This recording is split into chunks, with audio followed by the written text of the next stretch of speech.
Hey friends, welcome to Real Life Conversations for Christian Coaches. I'm your host, Teresa McCloy. And I'm your co host, Erica Vinson. We're so glad you're listening in. Here on the podcast, each week, we want to have real conversations to help you grow successful and sustainable coaching businesses, and yet still stay grounded in what truly matters. We will share practical tools, honest stories, and our own experience as coaches, as well as invite some great guests on the show to support you as a coach to live from a place of rest, not rush. So, whether you're just getting started or have been coaching for years, you are in the right place. Let's dive into today's conversation.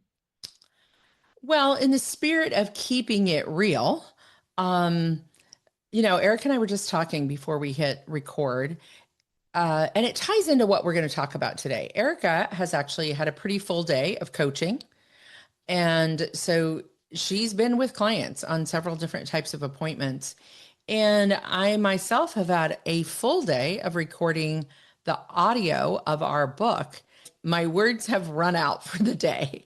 So as we dive in today, this is actually a two-part or the second part of a two-part series.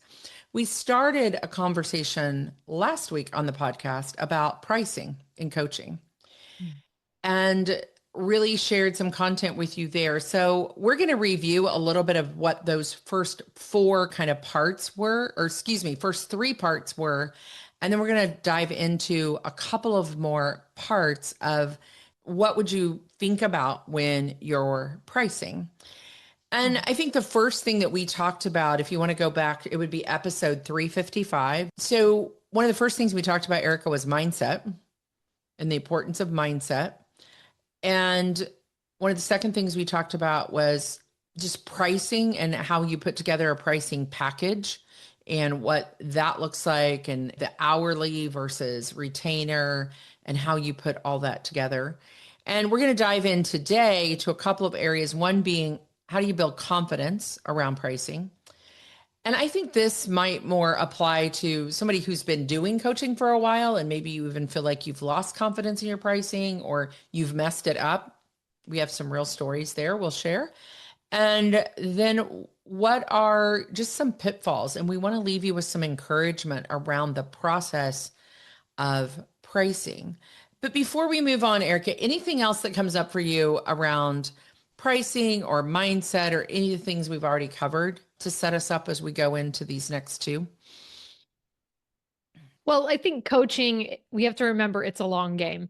And so the longer that we coach, we can either grow in confidence. We're going to talk specifically about that here in just a moment.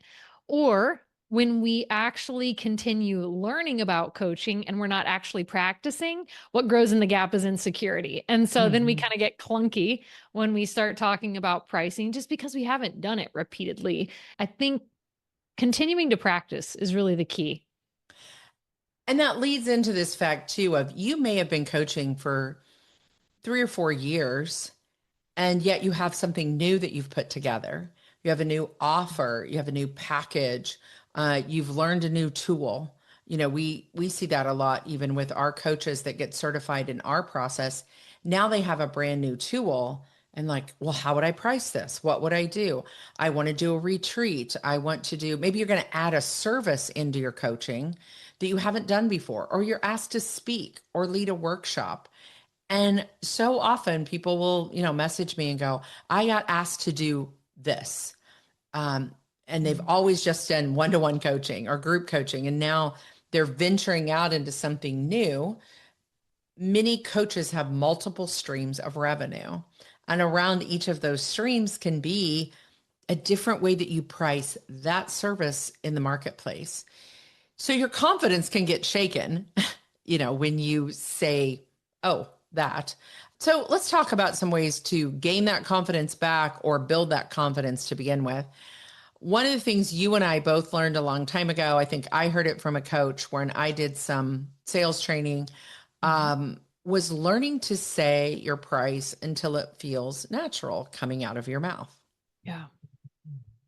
Yeah. And we just mentioned that word, even as we were kind of just moving toward this piece of confidence, but it is that practice piece. And there's this old phrase of practice makes perfect. And I Mhm. think we kind of just want to draw a line through that and say we're real people. And so certainly we're going to show up authentically. And it's not about failing in it, but it is about learning. And so maybe it's more about practice makes permanent. Mhm. And we're actually more and more confident the more we do say something out loud. I remember as a kid, being in a speech class and practicing in front of the mirror, and just noticing, how did I say something? What was the delivery like? What were the pauses? We just talked about that before you hit record as you're recording your audiobook. But there's something about saying something out loud that gives it value. Mm. And I think there's a connection scientifically that happens in your brain. So, as a way to practice, if you're driving in your car, now, Mm. if your kids are with you or someone else, you may not want to do this because they may think you're crazy.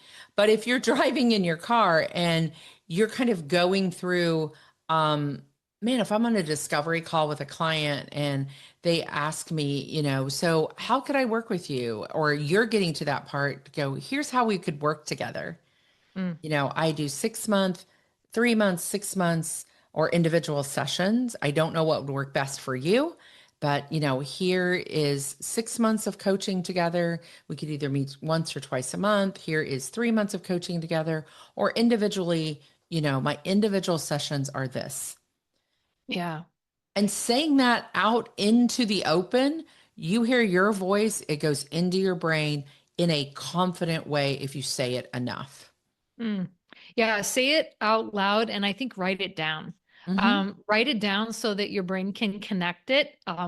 For a long time when I was starting out, I would have it right on an index card, because if I needed to glance at it, I wanted to be consistent with clients and I wanted to say it with confidence because it was of value and I didn't want it to feel like I was questioning what I was sharing. Yeah. And there's that little piece, I think, a lot of times in the process of not only pricing, but just confidence of saying, hey, thanks. I'm so glad we got to share together. Uh, would it be okay if I share with you how we would work together if we were to move forward? So, what that gives the person is permission to say, well, I'm not sure if I'm ready for that yet. Mm. No problem. Let me Yeah. know when you'd like to share that information. Or most people will say, yeah, they're curious. They'd like to know if I Mm. was to move forward. They've had a great experience in conversation with you. And our friend Justin that teaches sales, like he'll tell you in the beginning of that call to share with that client with confidence where you're going to go in that 30-minute conversation where they're like, hey, I want to hear more about your services. Okay, let's, here's where we're going to go. At the end, I'll tell you how we could work together, but let's talk about some things before then. So it's Mm. not just that, and that gives you confidence to know not only what price you're going to say, but how you're going Yeah. to say it. So I know you used to write that down as well, as did I. Yeah. And that pre-frame that you were talking about, it's helped build confidence for me because one of the things I struggled with, and we talked about mindset, on the previous episode, was I don't want a client to feel hoodwinked. I mean, Yeah. they know when they're coming in that there is a value or a cost and investment to the services you're providing, but I want them to know up front that we're going to talk about that. Hmm. And so once you say it first, you want to hear some of their story, what they're looking for in coaching. You're going to tell them how you work together, how you work with clients. And then, would it be a good fit for you to work together as you explain, and so for a client, then they've given you permission already to say, yeah, I want to know what are the logistics. Yeah. So along with pricing, there's a lot of sales avoidance and sales mindset. And I think sometimes we can use the excuse of I Mm. don't know how to price myself, which really means I don't want to do the sale. I don't want to do that part. So in the 7 P's of business that we taught this summer, and walk through all 7 of those, this is under the P of product as well, product and services. So, your business needs a purpose, it needs a plan, but you're not in business unless you have a product or service.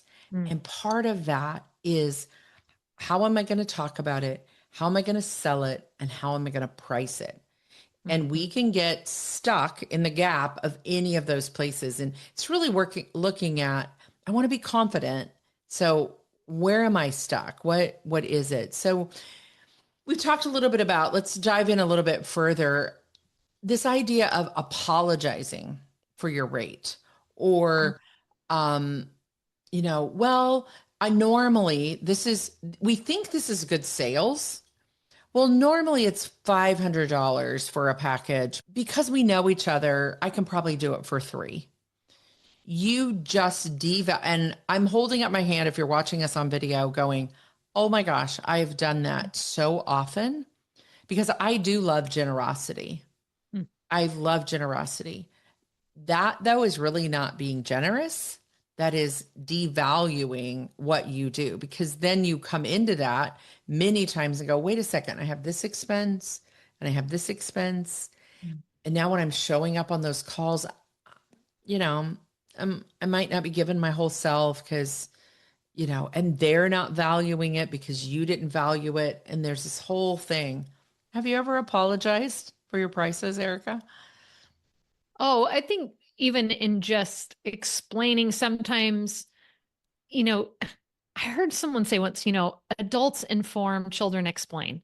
And so when we overexplain our pricing and why it is the way it is, we start to stumble. And so I was definitely guilty of that early on. And I've found that the more clear I can be and just name it with confidence, clients will go, oh, okay. And sometimes they'll go, yeah, that's about what I expected. Um, that's within my budget. And so obviously, if you're consistently showing up with a price and clients are saying, oh, wow, I wasn't anticipating that.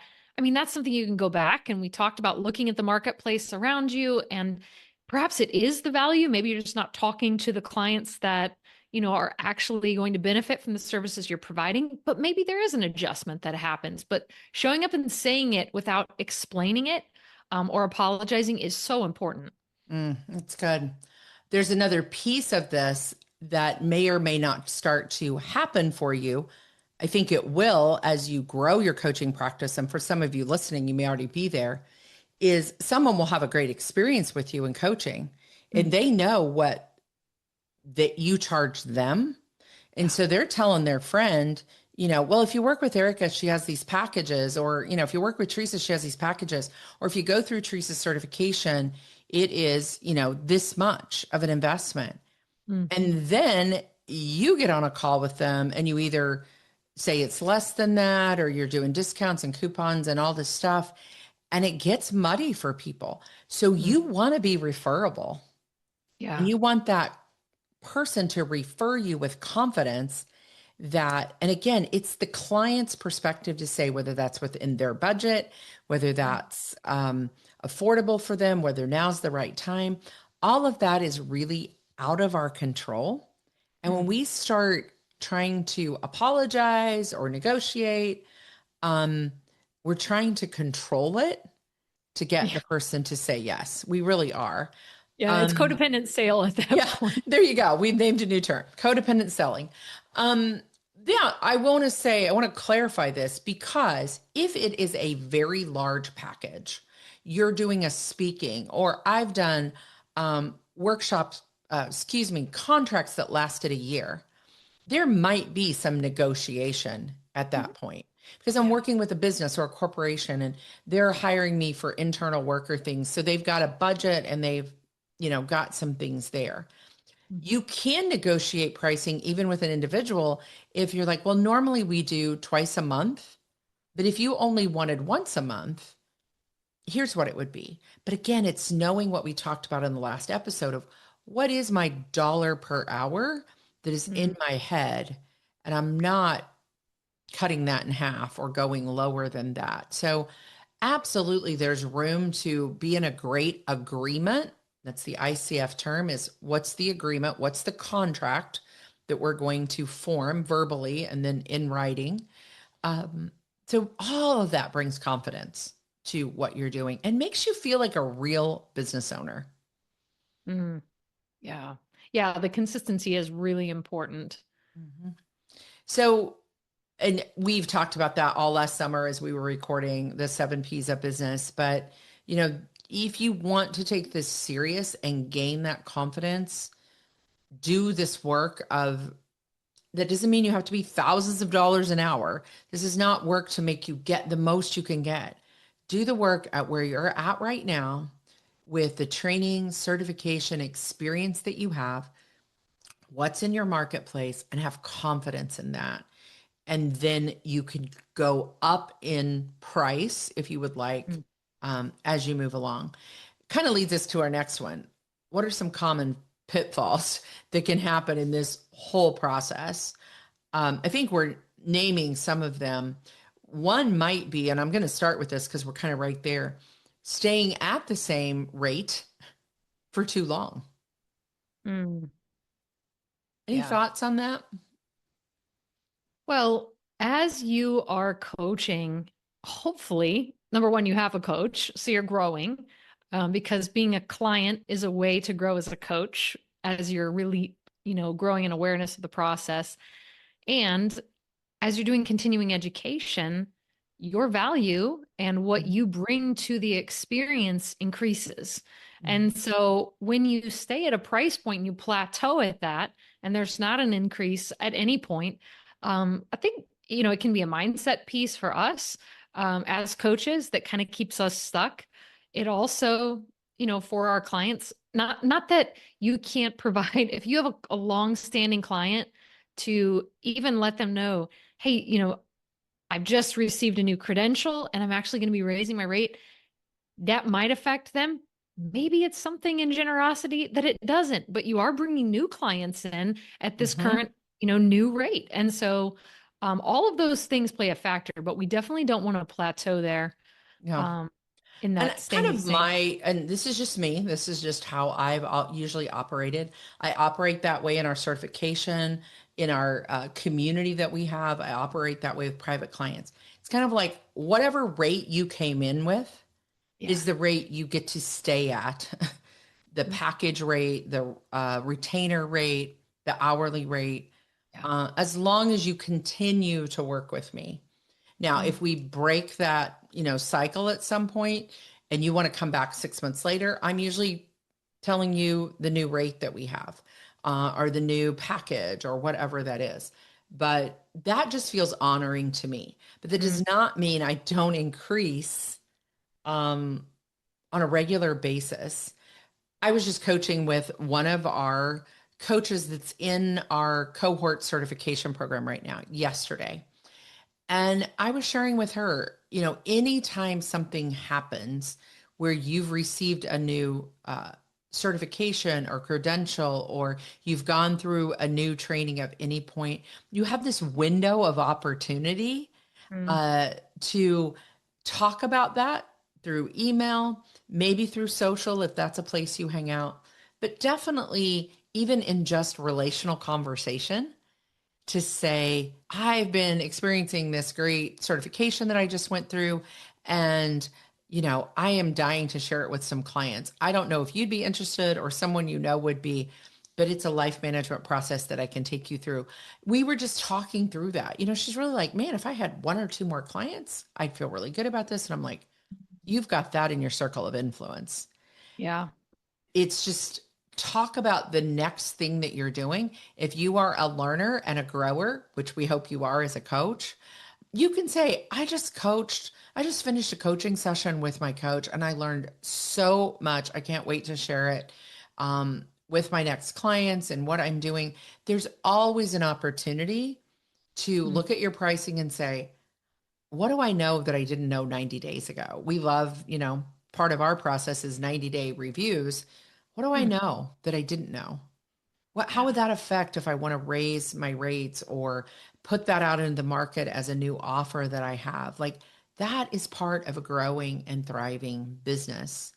Um, yeah, it was so fun yesterday for her to see these ahas of, oh, I just want to, I could talk about this. Like it wasn't even in her mind. That's the power of a coach, though, is it Mhm. wasn't even in her frame of reference, even though she's been in our training now for almost 12 weeks, that because it was such an investment for her in herself. And she was growing so much that she'd forgotten that, oh, I'm going to use this with others piece. So don't forget what you're learning.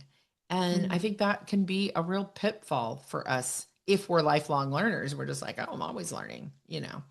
Um, so another thing that I think in this, we talked about it here, and so we don't need to rehash it, is the undercharging, the giving of discounts, all of Mhm. those types of things.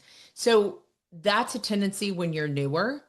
The place you get stuck if you've been coaching for a while, besides just I don't ever raise my rates, is you may put something out in the marketplace and it doesn't go. Mm. And you're like, that didn't work. And if you're in an entrepreneurial business for very long, you're going to put some offers out there Oh. that are crickets. And many times the false belief that we have is your price is too high, Mm. or I didn't price it correctly. Usually that's not true. If you use kind of some of the framework that we talked about, you know, what do I need per hour? What have I got invested in this in time? But have you had any experiences, Erica, where you've put something out and it didn't go the way you had planned? Yeah, I think We even love to talk in about our failures. So, yeah, thank you for asking. yes, you're so welcome. Uh-huh. Yeah, I think one of the things I can think of was just knowing it was a group coaching program, and I had it was all designed, it was thoughtfully put together. There's the two different levels, and there's the group experience, and you can have individual coaching. I mean, it was beautiful. Like the package was beautiful. I thought I thought it was ready to go. Well, come to find out, it wasn't the pricing, it wasn't the content, it was the timing. But Mm, the group didn't form. And it just was a learning experience for me of sometimes how long it takes people to decide. And so I think that was a thing for me to go back and go, okay, not all is not lost here. The package is still beautiful. You could share this, but you do need to think a little further ahead to make the invitations to allow people to say a confident yes, because they need to get these sessions on their calendar, and they mhm. wanted to value it. But it was a different mindset for me than individual coaching can be done on the fly, when we're scheduling. So if you're scheduling monthly retainer, okay, it's the end of September, what would you like to do for October? We schedule it in the moment. When someone's committing to a group program, they want to be there for those sessions. They Such a don't want good to miss point. it. Yeah. And it's not an individual calendaring. So that was a learning for me. Yeah. We have learned that multiple times. As we offer at the Real Life Process, most of ours is based on our cohort experience, where coaches get certified in our process to use our tools and our content and all of that. It is a group experience. So, that idea, and we're not discounting group coaching at all, but you have to set up those dates and start kind of getting them on your calendar Mm. well in advance. Now, here's the thing, not everybody needs the advance notice. And that's something I've learned. There are personalities that could not make a decision, for 3 months from now. And it could be because their calendar is that full, the timing doesn't work, the day of the week doesn't work, all of those things. And then there are other people that can decide, and we've had this experience many times, 2 days before it starts and they're in. Um, so you just never know. Most of the time, it's not about the price point. If Mm. people really want to be in something, it's not usually the money. It's usually the timing, the day, the time of day that it is, the day of the week that it is. It's other circumstances many times besides your price. So don't automatically assume when you put a new offer out that it's too high. Well, that's why nobody signed up. Because if you believe that, that is what you'll always believe. And I've had to learn that the hard way, to find that sweet spot where it feels good for me and valuable for me, and where I want to show up as my whole true self. And also, um, I know is skin in the game for the client and a Mm. commitment. That's the sweet spot. And it takes a little while to figure that out. Um, so that's more maybe group than individual, but even in individual coaching, one to one, it just takes a while. But I'll automatically assume, I think that's a pitfall that, well, it Mhm. must be the price. I probably need to lower it by $50. Or I probably need to, scarcity mindset of Mhm. it must need to be less than this. The other Yeah. piece I think is important there with pricing is, I'll try to say this as well as I can. I'll probably mess it up, so please don't take offense. But if you're trying to sell $1,000 program to someone that probably has not got $1,000 to invest, monthly, because maybe they're a one income family or something like that. So, and I hate to say, because people find out how to manage their budgets around for what they want, but make sure that the market that you're going after, your ideal client, matches the rate that you might price that package at. And I see that more often than I would like. Doesn't mean people, in a one income household or a single mom or single dad or whatever doesn't need coaching and can't afford it. It's just making sure that if that's the market you're going after. Natalie Ekdahl, one of my early coaches, really talked to us a lot about that of some things just aren't sellable either. Mhm. Some things just aren't, I don't know, in this marketplace, I believe people will buy all kinds of crazy things, but sometimes you're trying to sell something that's more, I don't believe that in coaching, but in some spaces of like, well, that's a hobby. I'm going to be real authentic, Erica, because we just talked about this today. Um, we have actually shut down a program that we were offering, group program. I wouldn't necessarily call it coaching, but a group program. Yeah. And it had nothing to do with the pricing. It was a $59 a month program that had 2 calls a month. It was a great value. It was an easy yes. But the right client, the person we thought would pay for that, at least to us, I'm not saying it's not out there somewhere, we didn't have that client in our email list, in our market, in our sphere of influence. We Mhm. knew it was needed, but we didn't have that client. And the second part that I learned is I shifted. Mm. So we put this program together a year ago before I had gone on sabbatical. And since then, I shifted after I came back to go, who we really want to help is I want to help those in the helping profession that are helping others. Mhm. That's where I can create impact, bring joy, all the things, be present that we value. And as that shift started to happen, I'm like, these aren't my people. In this program, my people are actually the people that would be helping those people. Mhm. And that was such an aha moment for me. So when you think about pricing, you may be pricing and then something may shift in you and you're like, I don't even know that I want to offer that anymore. I don't even know that that's where I'm at. I don't know that that's my season of life. Have you Mhm. experienced any of that? I know you have with Yeah. us, but personally, have you experienced that? Yes, outside of this morning, where, Yes. where you just shared. Yeah, I think some of even the client work, that I do, I enjoy very much, working with young competitive athletes. And it's a very unique market that I serve in my private coaching. And there's such a limited window. Of not a limited need because the need is vast, but there's a limited window of availability Mm-hmm. that young athletes have because school is their work. And so they're at school all day. So they're available in the evenings and they're available on the weekends. So I learned very quickly I don't want to build my entire business just with competitive athletes because I don't have the capacity to serve just in the evenings and on the weekends.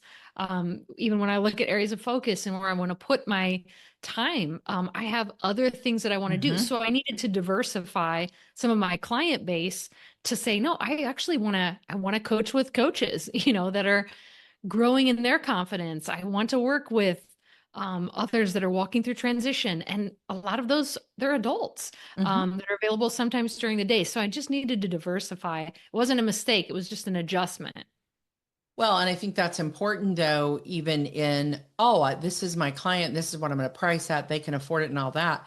But if they're not available when you want to be available because of your season of life, we know in our market that we put our cohort coaching time at a time that we think could catch the most people. But there are times that that just doesn't work for them. So Mm. we've talked a lot more about other things besides just pricing here, but they all start to weave together when you're putting together that price and what is my price point. And these are things that we can become stuck in, or pitfalls that may not apply as much to a brand new coach that's in, but for those of you who've maybe been coaching for a while and you're going to diversify a little bit more into group coaching or other types of things, these may be some of the things that come up for you. One more thing I'll say about that before we wrap up today, and I've heard lots of other people talk about this, but if you are going to give away that time, say you're going to coach in the evening, or you're going to coach on a weekend, or you're going to go speak somewhere, and it's really not the most ideal time, you can always ask for a different price for that exclusive time. Mm. So you might have a daytime time, and that might be something you say in your call. Well, if we meet during the day, it's this. I do have evening available on Tuesday evenings, but it's $10 more per session or whatever. It really does. Sometimes money is something that motivates different ones of us. You might show up differently if you're charging $20 more for that package per session, because you know that you gave up something, dinner with your family, whatever it might be. But, oh yeah, I'm getting a little more, and I only do it, one day a week or one day a month. So, there are different ways to price things. If somebody wants to meet with you for 3 hours straight, that type of thing, that's getting into kind of a whole nother level of pricing. But I just want to say there's all kinds of creative ways to price in your business. But let's go back one more time as we kind of wrap this up. First, we want to set your mindset. We talked about that in the last episode. We want to just think practically about pricing. What is in my marketplace, in my area, my dollar per hour. And then today we've talked about how do I have confidence in what I say and how I say it. And then we've talked about some pitfalls. So what could we put together in all of this, Erica, as some action that people that are listening in might take away to apply to their business? Yeah, we just want to challenge you to, first of all, pay attention to what is your mindset around your pricing. You might even write it down, share it out loud with somebody that you trust, a fellow coach. If you want to share it with us, let us know. We'd love to hear. But what is a shift, or what's a step that you can make to actually embrace your pricing with more confidence this quarter? Yeah.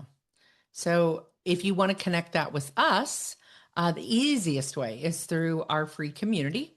Just go to the realifeprocess.com, click on community up at the top, and you will be invited in with your email and your password that you set up to our Real Life Process Circle community on the Circle platform. It's not a social platform. It's a private platform where we hang out. You can private message us. You can tag us there. We would love to know, what are your struggles with pricing? Is there something that you have a question about that we didn't answer here? We would love to know that. One other favor I would ask from you, we switched the podcast over, I don't know, 5-6 months ago to Real Life Conversations for Christian Coaches.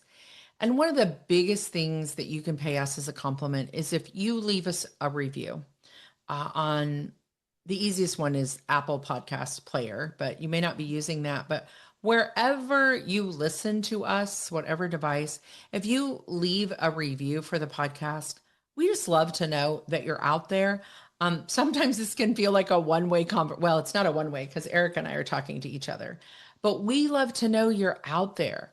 What kind of content do you want? What are you finding valuable? We're also on YouTube. You can find us there if you want to see. I talked last week about Erica's pumpkin pillow. Like if you want to see the pillow, if you want to see some of Mark Ross's artwork behind me, get to know us a little bit more in real life. Faces and all of those types of things, you can definitely watch us over on YouTube at the realifeprocess.com. And we would love comments there as well. That's a really easy platform to respond back on and leave some comments. We check it quite often just to see if there's anybody out there in the big wide world. So love if you would knock on our doors and let us know. That would be an extraordinary moment for us. So we'll end it as we always do. Every ordinary day has an extraordinary moment. We hope you find yours with your clients this week and the confidence that you have in coaching. Just look for them. They are out there. So we'll see you next week, friends. Well, we won't see you unless you knock on our door, but we'll be back next week with more real life conversations for Christian coaches. Have a great week.